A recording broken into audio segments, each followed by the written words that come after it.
ధర్మస్థలలో తీవ్ర ఉద్రిక్త పరిస్థితులు చోటు చేసుకున్నాయి. జనంపై పోలీసులు లాఠీ చార్జ్ చేశారు. రెండు వర్గాల మధ్య మొదలైన గొడవ ధర్మస్థలంతో పాటు వీరేంద్ర హెగ్డేపై తప్పుడు కథనం ప్రసారం చేస్తున్నారంటూ ఆగ్రహం వ్యక్తం చేశారు. మీడియాపై దాడి చేసింది ఓ వర్గం. రెండు వర్గాల మధ్య రాళ్ల దాడి జరిగింది. పరిస్థితిని అదుపు చేసేందుకు పోలీసులు లాఠీ చార్జ్ చేశారు. దీంతో ధర్మస్థల్లో భారీగా పోలీసుల మోహరింపు కొనసాగింది. ధర్మస్థల్లో కవరేజ్కి వెళ్ళిన యూట్యూబ్ జర్నలిస్టులు అలాగే మీడియా ఛానల్ ప్రతినిధులపై స్థానికంగా కొంతమంది దాడి చేశారు. తమ ఆలయ ప్రతిష్టను దెబ్బతీస్తున్నారంటూ కొంతమంది గ్రూపుగా గ్యాంగ్గా ఏర్పడి మీడియా ప్రతినిధులపై దాడి చేసిన దృశ్యాలు మనకు కనబడతా ఉన్నాయి.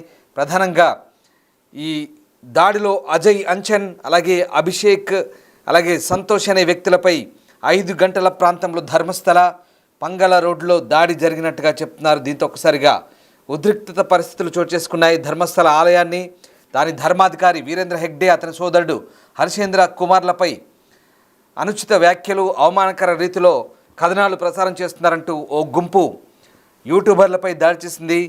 ఇక ఈ దాడిలో యూట్యూబర్లు గాయపడ్డారు. ఈ సంఘటన ఒకసారిగా అక్కడ ఉన్నటువంటి ఉద్రిక్త పరిస్థితులు మనకు కళ్ళకు కట్టినట్టుగా కనబడుతున్నాయి. ఇవన్నీ కూడా ఒకసారిగా ఈ దాడిలో ఆ కెమెరాలు కూడా పగిలిపోయినట్టుగా కనిపిస్తున్నాయి. మరో వీడియోలో దాదాపు 6 గుర్తు తెలియని వ్యక్తుల బృందం స్థానిక భాష అయిన తులులో దుర్భాషలాడుతూ ఏ వీడియో తీస్తున్నారు, ఈ క్షేత్రం గురించి మీరు ఖచ్చితంగా ఏం చెప్పాలనుకుంటున్నారంటూ బూతులు తిట్టినట్టుగా మనకు కనబడుతుంది. కెమెరాలను లాక్కుంటున్నారు. అలాగే ఆ ప్రాంతంలో మీడియా ప్రతినిధులపై దాడులు కూడా చేస్తున్నట్టుగా మనకు అర్థమైంది. ఒకసారి ఆ స్పాట్ విందాం.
దాడి వార్త వ్యాపించడంతో ఆ యూట్యూబర్ల మద్దతుదారులు కూడా సంఘటనా స్థలంలో గుమిగూడారు.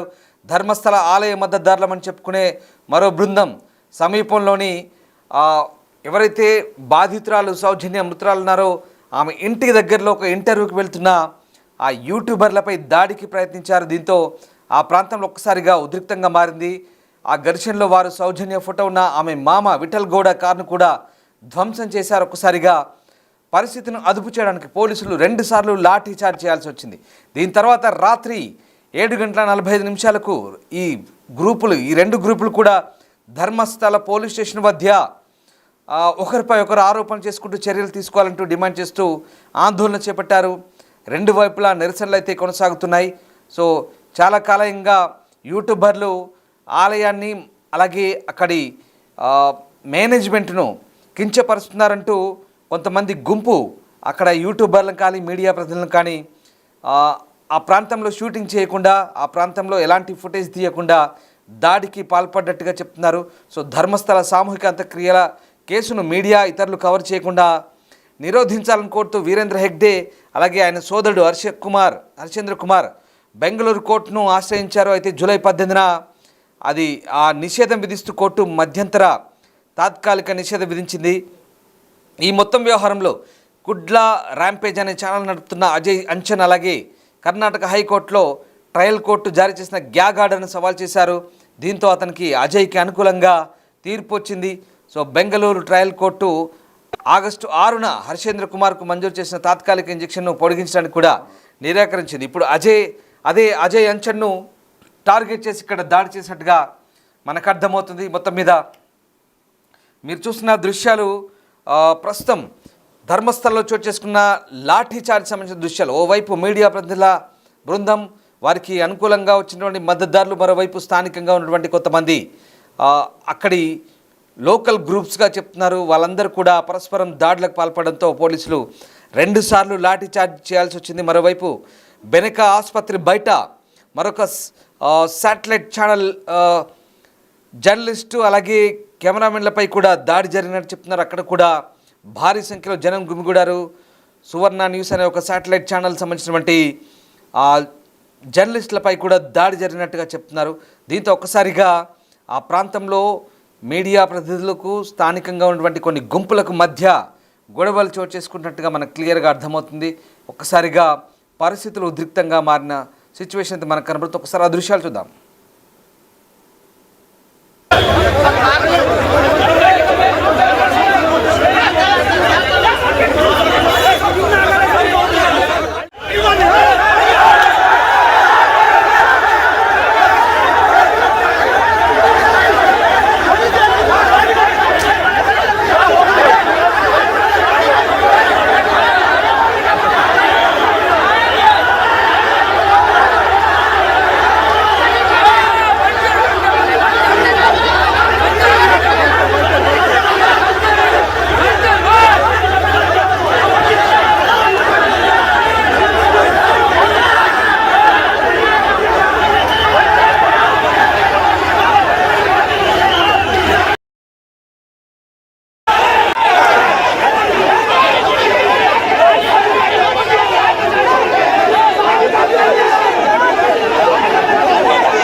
ఇక దర్యాప్తు ప్రదేశాల్లో విలేకరులపై, ముఖ్యంగా ఆ యూట్యూబర్లపై అలాగే మీడియా ప్రతినిధులపై దాడులు జరుగుతున్నట్టుగా చెప్తున్నారు. దీన్ని డీ గ్యాంగ్గా చెప్తున్నారు. డీ గ్యాంగ్లోని పలువురు సభ్యులు మీడియా సభ్యులపై రాళ్లు రువ్వుతున్నట్టుగా ప్రత్యక్ష సాక్షులు చెప్తున్నట్టుగా కొంతమంది జర్నలిస్టులు సోషల్ మీడియాలో కొన్ని వీడియోలను షేర్ చేస్తున్నారు. డీ గ్యాంగ్ అనేది ధర్మస్థలంలోని ఆటో రిక్షా డ్రైవర్ల సమూహాన్ని ఇక్కడ డీ గ్యాంగ్గా చెప్తున్నారు. వారి వాహనాలపై డీ అక్షరం పెయింట్ చేయబడినట్టుగా తెలుస్తోంది. మొదట్లో ధర్మస్థల సమాజాన్ని సూచించడానికి ఉద్దేశించిన ఈ లేబుల్ ఇప్పుడు వారి చర్యలపై పెరుగుతున్న అబ్జర్వేషన్ మధ్య ఇప్పుడు వివాదాస్పదంగా మారుతోంది. ఆన్లైన్లో ఈ వీడియోలన్నీ కూడా చక్కర్లు కొడుతున్నాయి, వైరల్గా మారుతుంది. కొంతమంది ఆటో డ్రైవర్లు అవును మేము డీ గ్యాంగ్ ఈ ట్యాగ్ను గర్వంగా ధరిస్తున్నామంటూ చెప్పుకుంటున్నట్టుగా కొన్ని స్థానిక మీడియాలో కూడా కథనాలు వస్తున్నాయి. తమ ప్రజలను రక్షించడానికి తాము ఇక్కడ ఉన్నాము, ప్రైవేట్ సెక్యూరిటీగా వ్యవహరిస్తామంటూ కూడా ఆ డీ గ్యాంగ్ సభ్యులు చాలా ఓపెన్ స్టేట్మెంట్స్ ఇస్తున్నట్టుగా తెలుస్తుంది. సో ధర్మస్థల సామూహిక ఖనన దర్యాప్తు చుట్టూ మీడియా కవరేజ్ పెరిగిన తర్వాత ఈ డీ గ్యాంగ్ సభ్యులు బయట వ్యక్తులను, ముఖ్యంగా జర్నలిస్టులు అలాగే యూట్యూబర్లను నిరోధించడం తమ బాధ్యతగా తీసుకున్నట్టుగా చాలామంది ఆరోపణలు వస్తున్నాయి.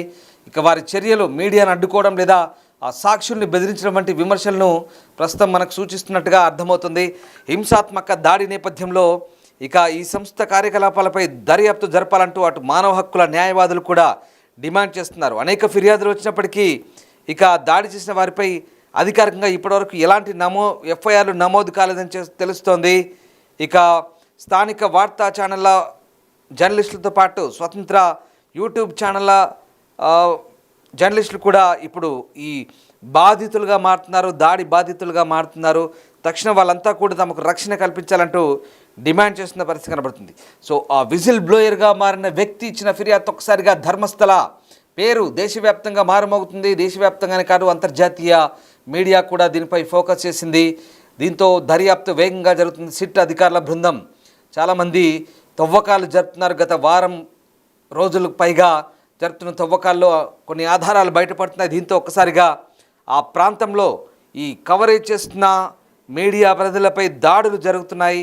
ఆ దాడుల నేపథ్యంలో ఒక్కసారిగా ఇటు మీడియా ప్రతినిధులకు అనుకూలంగా కొంతమంది, అలాగే అక్కడ కవరేజ్ చేస్తున్న వ్యక్తులకు వ్యతిరేకంగా మరికొంతమంది స్థానికంగా అక్కడ రాళ్ళు రుగుతూ గొడవలు దిగారు. దీంతో ఆ ప్రాంతం అంతా కూడా ఉద్రిక్తత చోటు చేస్తుంది. ఒక్కసారి ఆ దాడికి సంబంధించిన దృశ్యాలు మళ్ళీ చూద్దాం.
సో ధర్మస్థలలో ఏం జరుగుతుంది అసలు? నిజంగా ధర్మస్థలలో జరుగుతున్న దర్యాప్తును కొంతమంది లోకల్ గ్యాంగ్స్ అడ్డుకుంటున్నారా?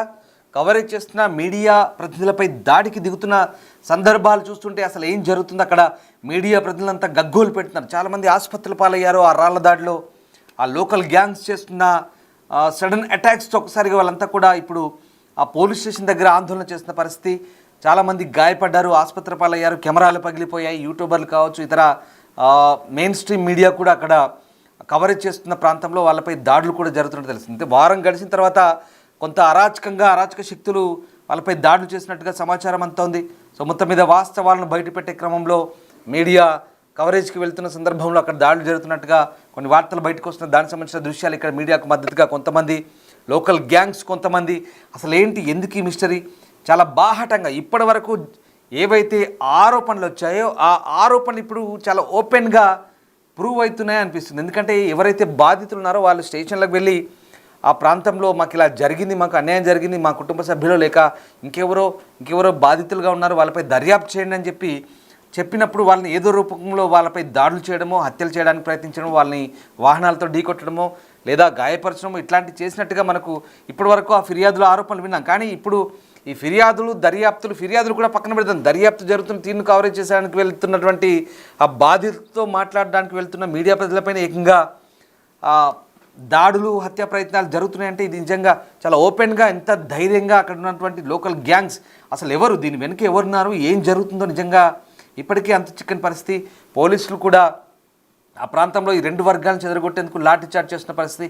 మొన్నటిదాకా ఆ ధర్మస్థల అధికారి వీరేంద్ర హెగ్డే ఆయన సోదరుడు హర్షేంద్ర కుమార్ ఎవరైతే ఉన్నారో తమను అప్రతిష్ట పాలు చేసే కొన్ని ఛానళ్ల పైన నిషేధం విధించాలంటూ చేసిన ప్రయత్నాలు కొంతవరకు Bengaluru city court gag order ఇచ్చింది. కానీ దానిపై ఈ అజయ్ అనే వ్యక్తి, ఒక యూట్యూబర్ ఎవరైతే ఉన్నారో ఆయన ఫైట్ చేశారు. అజయ్ చేసిన ఫైటింగ్కు మద్దతుగా కోర్టు కూడా నిలిచింది. హైకోర్టు చివరికి ఆయనకు అనుకూలంగా దీనిపై ఆ ఇంజెక్షన్ ఆర్డర్ని తొలగించింది. కానీ దాని తర్వాత నార్మలైజ్ అయిపోయింది, మళ్ళీ మీడియా కూడా వెళ్తుంది. కానీ ఇప్పుడు ఆ అజయ్ని టార్గెట్ చేస్తారు. ఆయనతో పాటు మరికొంతమంది యూట్యూబర్లు, కొంతమంది వేరే మెయిన్ స్ట్రీమ్ మీడియా ప్రతినిధులను కూడా కెమెరాలు పగలగొట్టారు, వాళ్ళపై దాడులు చేస్తున్నారు. సో ఏం జరుగుతుంది అసలు? ధర్మస్థలంలో నిజంగా నిష్పక్షపాతంగా దర్యాప్తు జరుగుతుందా? పోలీసులు ఇప్పుడు కవరేజ్ చేస్తున్న మీడియా ప్రతినిధులకి రక్షణ కల్పించే పరిస్థితులు ఉన్నాయా? నిజంగా మీడియా ధైర్యంగా వెళ్ళి అక్కడ కవరేజ్ చేసే అవకాశాలు కనిపిస్తున్నాయా? ధర్మస్థలంలో అరాచకం జరుగుతోందా? మీరేమనుకుంటున్నారు? ఒకసారి కామెంట్ చేయండి.